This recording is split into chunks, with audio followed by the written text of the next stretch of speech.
പ്രാണനായി. രചന നിലാവിൻ്റെ കൂട്ടുകാരി. അവതരണം സാലിം കരുളായി. ദിവസങ്ങൾ പതിയെ കൊഴിഞ്ഞുപോയി.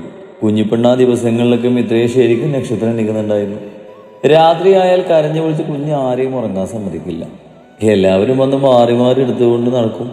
എങ്കിൽ കരച്ചിൽ പൂർണ്ണമായി മാറില്ല. കുഞ്ഞ് കരച്ചിൽ നിർത്തണമെങ്കിൽ മിത്ര തന്നെ എടുക്കണം. സ്റ്റിച്ചിൻ്റെ വേദന കാരണം ചിലപ്പോൾ കുഞ്ഞിനെ എടുത്തിരിക്കാൻ ബുദ്ധിമുട്ടുണ്ടെങ്കിലും കുഞ്ഞിൻ്റെ വാശിക്ക് മുമ്പിൽ അവളതൊന്നും കാര്യമാക്കാറില്ല. സ്റ്റിച്ചൊക്കെ ഒരുവിധം മുടങ്ങിയതിന് ശേഷമാണ് വേദുകൾ തുടങ്ങിയത്. ഇരുവരുടെയും ഡ്രസ്സ് അലക്കിയിടാനും ഒക്കെ ഒരു ചേച്ചി വരുമെങ്കിലും മിത്രയെ ഒഴിഞ്ഞു കുളിപ്പിക്കുന്നതും അവളുടെ കാര്യങ്ങൾ നോക്കുന്നതുമെല്ലാം മിത്രയുടെ അമ്മയാണ്. ആദ്യമൊക്കെ മിത്രയ്ക്ക് പാല് കുറവായിരുന്നുവെങ്കിലും ഒരുവിധം ഭക്ഷണം കഴിക്കാൻ തുടങ്ങിയതിൽ പിന്നെ കുഞ്ഞിന് ശരിക്കും വയറ് നീരാനുള്ള പാലുണ്ടായി തുടങ്ങി. കുഞ്ഞിപ്പെണ്ണിന് രാവിലെ ഒന്നും വലിയ അലമ്പില്ലെങ്കിലും ഉറക്കത്തിൽ വലിയ ശബ്ദങ്ങളോ സംസാരങ്ങളോ കേട്ട അപ്പം തുടങ്ങും ഉറക്കെ അലറി വിളിച്ച് കരയാൻ. അതുകൊണ്ട് തന്നെ ഇപ്പോൾ ആ വീട്ടിലെ കുഞ്ഞുങ്ങളടക്കം എല്ലാവരും വളരെ സൈലൻ്റ് ആയിട്ടാണ് സംസാരിക്കുന്നത്. ഇളകി കരച്ചിൽ തുടങ്ങിയാൽ പിന്നെ ആരെയും പറ്റില്ല. കുഞ്ഞിൻ്റെ കരച്ചിലും ബഹളമെല്ലാം കേൾക്കുമ്പോൾ അവരുടെ റൂമിൻ്റെ തൊട്ടടുത്ത് കേൾക്കുന്ന പാട്ടിക്ക് കുഞ്ഞിനെ കാണാനുള്ള ആഗ്രഹം ഉയരും. എങ്കിലും മിത്ര കാണിച്ചതെല്ലെന്നറിയാവുന്നത് കൊണ്ട് ചെയ്ത തെറ്റോർത്ത് പശ്ചാത്തപിച്ച് ആഗ്രഹം ഉള്ളിലൊതുക്കി അവർ കിടക്കും. ഡാനിയും കുഞ്ഞുട്ടനും അപ്പച്ചനുമെല്ലാം രാവിലെ ജോലിക്ക് പോകുന്നതിന് മുമ്പായി വന്ന് അവരുടെ രാജകുമാരിയെ കണ്ടിട്ടേ പോകും. ഇടയ്ക്ക് വൈകുന്നേരവും വരും. വരുമ്പോൾ കൈ നിറയെ കുഞ്ഞിനും മിത്രക്കും അവിടെയുള്ള കുഞ്ഞു മക്കൾക്കും എന്തെങ്കിലുമൊക്കെ വാങ്ങിക്കൊണ്ടാകും വരിക. ഡെവിനെ ജോലി കഴിഞ്ഞ് നേരെ അങ്ങോട്ടാകും വരിക. അവിടെ വന്ന് കുറച്ചു നേരം കുഞ്ഞിപ്പെണ്ണിൻ്റെ കൂടെ ചെലവഴിച്ച് തിരിച്ചു പോകും. കുഞ്ഞിപ്പെണ്ണിനെ എടുക്കാനും കൊഞ്ചിക്കാനൊക്കെ പറ്റുമെങ്കിലും മിത്രയ്ക്ക് വേദുകുളിയുടെ സമയമായതുകൊണ്ട് അവൾ അങ്ങനെ അതിങ്ങനെ കാണാനോ അവളുടെ അടുത്ത് ഇത്തിരി നേരം ഇരുന്ന് സംസാരിക്കാനോ പറ്റുമായിരുന്നില്ല. പുറത്ത് പറഞ്ഞില്ലെങ്കിലും അതിൻ്റെ ഒരു വിമിഷ്ടം ഇരുവർക്കും ഉണ്ട്. മിത്ര പതിയെ കുഞ്ഞിന് മൂളിപ്പാട്ട് പാടി പാല് കൊടുക്കുമ്പോഴാണ് ഫോണ് വൈബ്രേറ്റ് ചെയ്യുന്ന ശബ്ദം കേട്ടത്. മൂളിപ്പാട്ട് പാടിക്കൊണ്ട് തന്നെ മിത്ര കൈയെത്തിച്ച് ഫോൺ എടുത്തു. ഡെബിയാണെന്ന് കണ്ടതും വേഗം കോളെടുത്തു. ഇച്ചായ.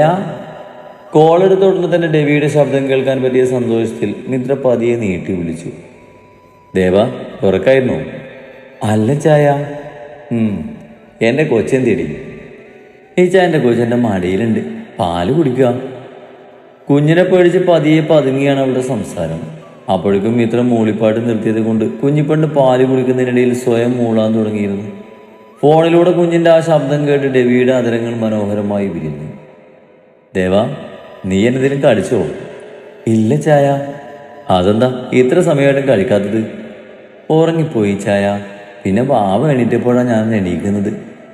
കഴിക്കേണ്ട സമയത്ത് ഭക്ഷണം കഴിക്കണം, എന്നിട്ടുള്ള ഉറക്കമൊക്കെ മതിയേ. ഈ സമയത്ത് വിശന്നിരിക്കാൻ പാടില്ല. ഗൗരവത്തിൽ ഡെവി പറഞ്ഞു. ഈ ചാൻ ഇങ്ങനെയൊക്കെ പറഞ്ഞാൽ മതി. രാത്രിയായ നിങ്ങളുടെ കൊച്ചൊരുപോലെ കണ്ണടക്കാൻ സമ്മതിക്കില്ല. താൻ പറഞ്ഞത് കേട്ട് മറുപുറം നിശബ്ദമാകുന്നത് മിത്ര അറിഞ്ഞു. ഈ ചായ. അവൻ്റെ അനക്കം ഒന്നുമില്ലാഞ്ഞിട്ട് മിത്ര പതിയെ വിളിച്ചു. ഒരുപാട് കഷ്ടപ്പെടുന്നുണ്ടല്ലേ എൻ്റെ പെണ്ണ്? ഒന്ന് പോയേ ചായ. ഉണ്ടെങ്കിൽ ഇപ്പം എന്താ, നമ്മുടെ ഭാവിയല്ലേ? ഡെവിയുടെ സ്വരത്തിൽ വിഷമം മനസ്സിലാക്കിയ മിത്ര അതും പറഞ്ഞ് ചെറു ശബ്ദമുണ്ടാക്കി തൻ്റെ മടിയിൽ കിടന്ന് പാല് കൊടുക്കുന്ന കുഞ്ഞിൻ്റെ നെറുകയിലൊന്ന് മുത്തി. ഈ ചായം കഴിച്ചോ? ഇല്ല, ബ്രേക്ക് ടൈം ആയിട്ടേ ഉള്ളൂ. ഇതിരെ കൂടെ കഴിഞ്ഞ് കഴിക്കാൻ കരുതി. ധ്യാനിന്ന് ലീവാ. ധ്യാൻ ചേട്ടൻ എന്തു പറ്റി? അവനിന്ന് രാധുവിനെയും കൊണ്ട് ചെകപ്പിന് പോയതാ. ഈ ചായ, ഇവിടെ ഉള്ളവരൊക്കെ പറയുന്നത് എന്തെന്നറിയോ? വാവ കാണാൻ ഇച്ചേനെ പോലെയാണെന്നാ. മിത്ര പതിയെ ആവേശത്തിൽ പറയുന്നത് കേട്ട് ഡേവിഡ് ചിരിച്ചു. പക്ഷേ സ്വഭാവം ഇച്ചായൻ്റെ അല്ലെന്നാ പറയുന്നത്. ഇവിടെയുള്ള 4 മക്കളെക്കാളും നമ്മുടെ വാവക്കാ പോലും ബഹളം കൂടുതൽ. ശരിക്കും അത് ശരിയാ. രാത്രി അയാളുള്ള ആരെയും ഉറങ്ങാൻ സമ്മതിക്കില്ല. ചട്ടമ്പി പെണ്ണെന്നാ ഏട്ടന്മാർക്ക് വിളിക്കുന്നത് തന്നെ. കുടുങ്ങിച്ചിരി സന്തോഷത്തോടെ പറയുന്നവളുടെ സ്വരം കാതിൽ കുളിർമയേകുന്നത് പോലെ തോന്നി. കുഞ്ഞിനെ മോഹിച്ച് ഓരോ മാസവും ആ ആഗ്രഹം പൊലിഞ്ഞു പോകുമ്പോൾ തൻ്റെ നെഞ്ചിൽ വീണ് കരഞ്ഞ് സങ്കടം ഒഴുക്കിവിട്ടവളുടെ സന്തോഷം അവൻ്റെ മനസ്സ് നിറച്ചു. ഒപ്പം തങ്ങളിലേക്ക് സങ്കടത്തിന് അറുതി വരുത്തി ഇപ്പം സന്തോഷം കൊണ്ടുവന്ന ആ മാലാക കുഞ്ഞിനോട് ഡെവിക്ക് വല്ലാത്ത വാത്സല്യം തോന്നി. മിത്രയ്ക്ക് ഡെവിയോട് സംസാരിച്ച് മതിയാകുന്നുണ്ടായിരുന്നില്ല. പക്ഷേ അവളുടെ സംസാരത്തിന് ഭംഗം വരുത്തി കുഞ്ഞ് കരച്ചിൽ തുടങ്ങിയിരുന്നു. ഈ ചായ, ഞാൻ പിന്നെ വിളിക്കാമേ. കുഞ്ഞ് കരച്ചിൽ നിർത്തില്ലെന്ന് കണ്ടതും മിത്ര ഡെവിയോട് പറഞ്ഞു. ശരി ദിവ, കൊച്ചിൻ്റെ കരച്ചിലൊക്കെ മാറ്റിക്കോ, ഞാൻ പിന്നെ വിളിക്കാം. അത് പറഞ്ഞ് രവി ഫോൺ വെച്ചതും മിത്ര കുഞ്ഞിപ്പെണ്ണ് ഒന്നുകൂടെ മാറിലേക്ക് ചേർത്ത് മൂളിക്കൊണ്ട് പതിയെ കുഞ്ഞു തുറകളിൽ തട്ടിക്കൊടുത്തതും കുഞ്ഞിപ്പെണ്ണിൻ്റെ കരച്ചിൽ പതിയെ നേർത്ത് വന്നു. മിത്ര നിരാശയോടെ ഫോണിലേക്ക് നോക്കി. ശരിക്കും അവൾക്ക് അവൻ്റെ ശബ്ദം കേട്ട് മതിയായിരുന്നില്ല. ഡെവി അങ്ങനെ വീഡിയോ കോൾ ചെയ്യാറില്ല. നേരിൽ കാണാൻ പറ്റാത്തത് കൊണ്ടുള്ള ആകെ ആശ്രയം ഈ ഫോൺ വിളിയാണ്. രാത്രി വിളിക്കാൻ പറ്റാത്തത് കൊണ്ട് പകലാകും ഡെവി വിളിക്കുന്നു. പക്ഷേ വിളിച്ചാൽ ഒരു 5 മിനിറ്റ് സംസാരിക്കാൻ നോക്കൂ. അപ്പോഴേക്കും കുഞ്ഞിപ്പെണ്ണ് കരച്ചിൽ തുടങ്ങും. ഇതുപോലെ കുറച്ച് നേരം കൂടി ഇങ്ങനെ പാല് കുടിച്ച് കിടന്നൂടായിരുന്ന ബാവേ, എന്നാൽ അമ്മയ്ക്ക് ഇത്തിരി നേരം കൂടി നിന്റെ അപ്പയോട് സംസാരിക്കാമായിരുന്നില്ലേ? ഉറക്കത്തിലേക്ക് ആഴ്ന്നു പോയ കുഞ്ഞിന്റെ നെറുകയിൽ വാത്സല്യത്തോടെ ചുംബിച്ച് മിത്ര ചെറിയ പരിഭവം കണക്ക് പറഞ്ഞ് കുഞ്ഞിനെയും ചേർത്ത് പിടിച്ചിരുന്നു. ഇന്നാണ് കുഞ്ഞിന്റെ 28 കാതുകുത്തും. മിത്രയുടെ വീട്ടുകാരുടെ ആഗ്രഹം പോലെ അവരുടെ ആചാരത്തിന് 28 നടത്താവുന്നത് രവിയുടെയും അപ്പൻ്റെയും ഒക്കെ തീരുമാനം തന്നെയായിരുന്നു. ക്ഷണിക്കപ്പെട്ട അതിഥികളൊക്കെ വന്നിട്ടുണ്ട്. തങ്ങളുടെ രാജകുമാരിയുടെ ആദ്യ പരിപാടി ആയതുകൊണ്ട് തന്നെ ഇരു വീട്ടുകാരും ഇത്തിരി ഗ്രാൻഡായി തന്നെയാണ് 28 കാതുകുത്ത് പരിപാടി ആഘോഷിക്കുന്നത്. ഡെവിക്കും വീട്ടുകാർക്കും മുമ്പ് ജൂലിയും വന്നിരുന്നു. ജൂലിയും രാധവും മിത്രയുടെ ഏട്ടത്തിമാരും കൂടിയായിരുന്നു മിത്രയെ ഒരുക്കിയത്. ഒരു വെള്ളയും കറുപ്പും വരുന്ന ധാവണിയായിരുന്നു മിത്രയുടെ വേഷം. അതിന് മാച്ചാകുന്ന തരത്തിലുള്ള ഒരു ഡ്രസ്സായിരുന്നു ഡെവിക്കും കുഞ്ഞിനും. വെളുത്തിത്തിരി തുടുത്ത സുന്ദരിയായി തൻ്റെ കുഞ്ഞിനെയും കൊണ്ടുവരുന്ന മിത്രയെ കണ്ടതും ഡെവിയുടെ കണ്ണുകൾ തിളങ്ങി. ഡെവിയുടെ പ്രണയം നിറഞ്ഞ നോട്ടം തന്നിലാണെന്ന് കണ്ടതും മിത്രയുടെ കവളുകളിൽ നാണത്തിൻ്റെ രാശി പടർന്നു. ഡെവിയെ നോക്കാനാകാതെ മിത്ര വന്ന് കുഞ്ഞുമായി ഡെവിക്കരികിലിരുന്നു. കുഞ്ഞിന്റെ പൊക്കിൽ കൊടി കൊണ്ടുണ്ടാക്കിയ ഏലസ് കോർത്ത് കറുത്ത ചെരടാണ് ഡെവി ആദ്യം കുഞ്ഞിപ്പിന്റെ അരയിൽ കെട്ടിക്കൊടുത്തത്.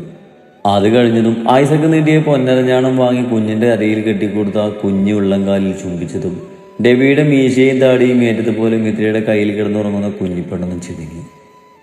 പേര് വെളിപ്പെടുത്തേണ്ടായതും വെറ്റില വെച്ച് കുഞ്ഞിന്റെ ചെവി പൊത്തിപ്പിടിച്ച് 3 വട്ടം ഡെവി ആ കുഞ്ഞു ചെവിയിൽ പേര് വിളിച്ച് കഴിഞ്ഞതും എല്ലാവരും ആകാംക്ഷയോടെ ഡെവിയെ നോക്കി.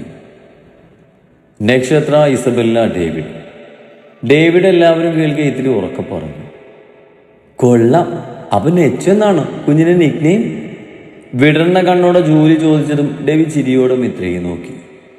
അല്ല, നിക്നെയിം ആമ്പലു. കുഞ്ഞൊരു ചിരിയോട് അതും പറഞ്ഞ് മിത്ര ഡെവിയുടെ കയ്യിൽ നിന്നും കുഞ്ഞിനെ വാങ്ങി സന്തോഷത്തോടെ കുഞ്ഞിക്കവളിൽ ചുംബിക്കുമ്പോൾ ആനന്ദത്തിനൊരു ചൂട് കണ്ണീർ അവളുടെ കവളിൽ നിന്നും വെട്ടി കുഞ്ഞിപ്പെണ്ണിന്റെ മുഖത്തേക്ക് വീണു. ചരടുകെട്ട് കഴിഞ്ഞാൽ കുഞ്ഞിന് അച്ഛൻ്റെ വീട്ടുകാർ കൺമശി എഴുതി കരിവളയും സ്വർണവും കെട്ടി കൊടുക്കേണ്ട ചടങ്ങുണ്ട്. കുഞ്ഞൂട്ടനും ജൂലിയും കൂടിയായിരുന്നു കുഞ്ഞിപ്പെണ്ണിന് പുരുകം കറുപ്പിച്ചതും കണ്ണെഴുതി കൊടുത്തതും പൊട്ടു തൊട്ട് കൊടുത്തതും എല്ലാം. ഡാനിക്ക് കരിയെഴുതി കൊടുക്കാൻ പേടിയായതുകൊണ്ട് അവൻ മാറി നിന്ന് കണ്ടു. ജൂലി തൻ്റെ കൂടെ കുഞ്ഞിനൊരുക്കാൻ കൂടിയത് കുഞ്ഞൂട്ടൻ അങ്ങോട്ട് സഹിച്ചിട്ടില്ല. അവൻ്റെ കടുക്കുമണി അവൻ തന്നെ സുന്ദരിയാക്കണം എന്നായിരുന്നു അവന്. പക്ഷേ ആളുകളുള്ളത് കൊണ്ട് മാത്രം ജൂലിയുമായി വഴക്കിടാതെ മിണ്ടാകുന്നു. ഡാനിയായിരുന്നു കുഞ്ഞിക്കൈയിൽ കരിവളയിട്ട് കൊടുത്തത്. കൂടെ അവനും ജൂലിയും കൂടെ വാങ്ങിയ ഒരു നക്ഷത്രത്തിന്റെ ലോക്കറ്റിട്ട് കൂടിയുള്ള ഒരു അത്യാവശ്യം വലിപ്പമുള്ളൊരു സ്വർണ്ണമാല കുഞ്ഞിന്റെ കഴുത്തിലിട്ട് കൊടുത്തു. കുഞ്ഞിന്റെ കഴുത്തിൽ കിടക്കുന്ന ലോക്കറ്റ് കണ്ടത് നിനക്കെല്ലാം നേരത്തെ അറിയാവുന്നല്ലട തെണ്ടി എന്ന രീതിയിൽ കുഞ്ഞുട്ടൻ ഡാനിയൊന്ന് നോക്കി അവൻ വാങ്ങിയ സ്വർണ്ണ കുലസെടുത്ത് ആ കുഞ്ഞി കാലുകളിൽ കയറ്റി കൊടുത്തു. പിന്നീട് മിത്രയുടെ വീട്ടുകാരടക്കം അങ്ങോട്ട് പലരും വന്ന് കുഞ്ഞിന് സ്വർണം കെട്ടിപ്പോയി. അതിൻ്റെ ഇടയിൽ തകൃതിയായി ഫോട്ടോ എടുപ്പ് നടക്കുന്നുണ്ട്. കാതുകുത്താനുള്ള സമയമായതും എല്ലാവരുടെയും മുഖത്ത് പുഞ്ചിരി മാഞ്ഞു. ഗണ്ടുകൊണ്ടാണ് കുത്തുന്നതെങ്കിലും കുഞ്ഞിയാമ്പലിന് വേദനിക്കുമോ എന്നാണ് എല്ലാവരും ചിന്തിച്ചത്. കൂടെ പെണ്ണ് കരച്ചു തുടങ്ങിയാൽ പിന്നെ നിർത്തില്ലെന്ന് എല്ലാവർക്കും അറിയാം. മാമന്മാരുടെ മടിയിൽ വെച്ചാണ് കാതുകുത്ത് ചടങ്ങ് നടത്തേണ്ടത്.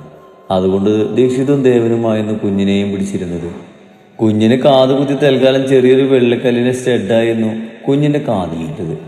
വിചാരിച്ചതുപോലെ തന്നെ ആമ്പൽ കരച്ചു തുടങ്ങിയതും മിത്ര കുഞ്ഞിനെയും കൊണ്ട് റൂമിലേക്ക് പോയി.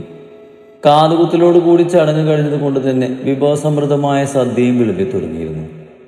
സദ്യ കഴിപ്പ് കഴിഞ്ഞതും ഓരോരുത്തരായി പോയി തുടങ്ങിയിരുന്നു. പാല് കുടിച്ച് വയറ് നിറഞ്ഞതും കുഞ്ഞു ആമ്പലിന്റെ കരച്ചിൽ ഇത്തിരി കുറഞ്ഞതും മിത്ര കുഞ്ഞിനെ രാധുവിനെ ഏൽപ്പിച്ച് ഫ്രഷ് ആകാൻ പോയി. അച്ചോടാ, ആര്യയുടെ പൊന്ന് എന്തിനാ കരയുന്നത്? ചെവി വേദന എടുക്കുന്നുണ്ടോ എന്റെ പൊന്നും കൊടുത്തിന്? ചിണുങ്ങിക്കരയുന്ന കുഞ്ഞിനെ എടുത്ത് പതിയെ ആട്ടിക്കൊടുത്ത് നടക്കുന്നതിനിടയിൽ രാധു ആമ്പലിനെ കൊഞ്ചിച്ചുകൊണ്ട് ചോദിച്ചതും രാധുവിന്റെ സംസാരം ശ്രദ്ധിച്ച കുഞ്ഞാമ്പൽ ചുണ്ടുപിളത്തി രാധുവിനെ നോക്കി എന്തൊക്കെയോ ശബ്ദമുണ്ടാക്കാൻ തുടങ്ങിയിരുന്നു. എന്റെ തങ്കക്കോട്ടിനെ ചുന്ദരിയാക്കാനല്ലേ കാതു കുത്തിയത്? സാരല്ലേട്ടോ, വേദന പെട്ടെന്ന് മാറൂട്ടോ. കുഞ്ഞിന്റെ മൂക്കിൽ മൂക്കിട്ടൊരസിക്കൊണ്ട് രാധു പറഞ്ഞതും കുഞ്ഞിന്റെ കരച്ചിലും തുടങ്ങിയതും രാധു കുഞ്ഞിനെയും കൊഞ്ചിച്ച് ബെഡിൽ പോയിരുന്നു. രാധു കുഞ്ഞിനോട് ഓരോന്ന് പറഞ്ഞ് കുഞ്ഞിനെ അസ്വസ്ഥതപ്പെടുത്തുന്ന ഉടുപ്പും ദേഹം നിറയുള്ള എല്ലാവരും ഇട്ട് ഗോൾഡും ഊരി കൊടുക്കുമ്പോഴാണ് മിത്ര ഫ്രഷായി ഇറങ്ങി വന്നത്. ആഹാ, നിന്നെ പറ്റിയോ? രാധ പറയുന്നതിനനുസരിച്ച് ചുണ്ടനക്കുന്ന കുഞ്ഞിയെ കണ്ട് മിത്ര ചിരിയോടെ ചോദിച്ചു. പിന്നെ ഞങ്ങൾ ഫ്രണ്ട്സായി അല്ലടി കള്ളിപ്പെണ്ണെ? കുഞ്ഞു വയറിൽ ചുംബിച്ച് കിളിയിട്ട് കൊണ്ട് രാധ പറഞ്ഞതും കുഞ്ഞും ഒന്ന് ചിരിച്ചു. ദാ ഇതൊക്കെ എടുത്തു വെച്ചേക്ക്, ഒക്കെ കൂടെ ഇട്ടിട്ടാ കുഞ്ഞിന് ഇത്ര അസ്വസ്ഥത. കുഞ്ഞിന്റെ ദേഹത്തിൽ നിന്ന് ഊരിയെടുത്ത ആഭരണങ്ങളൊക്കെ മിത്രയെ ഏൽപ്പിച്ചുകൊണ്ട് രാധു പറഞ്ഞതും മിത്ര അത് വാങ്ങി ഷെൽഫിലേക്ക് വെച്ചു. നീ കഴിച്ചില്ലല്ലോ, ഞാൻ കുഞ്ഞിനെ നോക്കിക്കൊള്ളാം, നീ പോയി കഴിച്ചോ. കുടുംബ പോലെ കെട്ടിവെച്ച മുടിയടിച്ച് പെണ്ണിട്ടുകൊണ്ട് മിത്ര രാധുവിനോട് ചോദിച്ചതും അവൾ ഏതെന്ന രീതിയിൽ തലയാട്ടി. രാധു, നീ കുറെ നേരമായാലും എടുത്തു നിൽക്കാൻ തുടങ്ങിയിട്ട്. ഞാൻ അമ്മയോട് വരാൻ പറയാം. നീ കുഞ്ഞിനെ അമ്മയുടെ കയ്യിൽ കൊടുത്ത് കുറച്ച് നേരം റെസ്റ്റ് എടുക്ക്, ഇല്ലെങ്കിൽ നിനക്ക് ബുദ്ധിമുട്ടാകുവേ. പിന്നെ ഒന്ന് പോയടി, നീ വരുന്നവരെ ഞാൻ എടുത്തോളാം. 4 കിലോ പോലും തികച്ചില്ലാതെ ഇതിനെടുക്കാനൊക്കെ എന്ത് ബുദ്ധിമുട്ട്. അപ്പോഴേക്കും മിത്രയുടെ ശബ്ദം കേട്ട് അവൾ എടുക്കാൻ കുഞ്ഞ് കള്ളച്ചെടുക്കാൻ തുടങ്ങിയതും മിത്ര പിന്നെ ഒന്നും പറയാതെ വേഗം ഭക്ഷണം കഴിക്കാൻ പോയി. രാധുവിന് 5 മാസം കഴിയാനായി. അത്യാവശ്യം വയറൊക്കെയുണ്ട്. 3 മക്കളുടെ പിന്നാലെയുടെ ഓട്ടപ്പാച്ചിലും പ്രഗ്നൻസി ടൈമിലെ ബുദ്ധിമുട്ടൊക്കെ കാരണം മുൻപത്തേനേക്കാളും രാധു ഒത്തിരി മെലിഞ്ഞു പോയിരുന്നു. ഉള്ളിലാളുടെ ചവിട്ടും തൊടിയും ശക്തമായതും അവൾ കുഞ്ഞിനെയും കൊണ്ട് ബെഡിലേക്കിരുന്നു. ആഹാ, നീ ഇവിടെ ഇരിക്കണം, നമുക്ക് പോകണ്ടേ? രാധുവിനെ തിരക്കി വന്ന ധ്യാൻ അവളുടെ അടുത്തായി വന്നിരുന്നു കൊണ്ട് ചോദിച്ചു. ഇത്തിരി നേരം കഴിഞ്ഞു പോകാം, കായി മാറിയ കുഞ്ഞ് കരയും ചിലപ്പോ. അവളിപ്പോ കഴിക്കാൻ പോയതേ ഉള്ളൂ. ആമ്പൽപൂവേ. രാധവന്റെ കയ്യിൽ കണ്ണു തുറന്ന് കിടക്കുന്ന കുഞ്ഞിന്റെ കയ്യിൽ പിടിച്ച് കൊഞ്ചിച്ചു കൊണ്ട് വിളിച്ച് ധ്യാൻ ആ ഉണ്ടക്കവളിൽ വാത്സ്യത്തിലൂടെ അമർത്തി ചുംബിച്ചതും അതുവരെ കുഴപ്പമൊന്നുമില്ലാതെ കിടന്നിരുന്ന കുഞ്ഞ് വലിയ വായിൽ കരച്ചിൽ തുടങ്ങിയിരുന്നു. ഓ, ഈ മാഷ് അടങ്ങി കിടക്കുന്ന കുഞ്ഞിനെ കരയിപ്പിച്ചപ്പോൾ സമാധാനമായില്ലേ മനുഷ്യൻ നിങ്ങൾക്ക്? കുഞ്ഞിനെ എടുത്ത് നടന്ന് കരച്ചിൽ മാറ്റാൻ നോക്കിക്കൊണ്ട് രാധ ധ്യാനം നോക്കിക്കൊണ്ട് പല്ല് കടിച്ചു പറഞ്ഞതും ധ്യാൻ അവളെ നോക്കി വിളിച്ചു. കുഞ്ഞിന്റെ കരച്ചിൽ മാറുന്നില്ലെന്ന് കണ്ടതും ധ്യാൻ പതിയെ അവിടുന്ന് സ്കൂട്ടായിരുന്നു. മിത്ര കഴിച്ച് പകുതിയായപ്പോഴാണ് കുഞ്ഞിന്റെ കരച്ചിൽ അവൾ കേൾക്കുന്നത്. നീ കഴിച്ചോ, രാധുണ്ടല്ലോ അവിടെ. അവളുടെ അരികിൽ ഇരുന്നിരുന്ന ഡേവിഡ് പറഞ്ഞതും മിത്ര വീണ്ടും കഴിക്കാൻ തുടങ്ങിയെങ്കിലും കരച്ചിലിന്റെ വോളിയം കൂടുകയല്ലാതെ കുറയുന്നില്ലെന്ന് കണ്ടതും മിത്ര വേഗം കഴിക്കുന്നത് നിർത്തി കൈ കഴുകി റൂമിലേക്ക് ഓടി.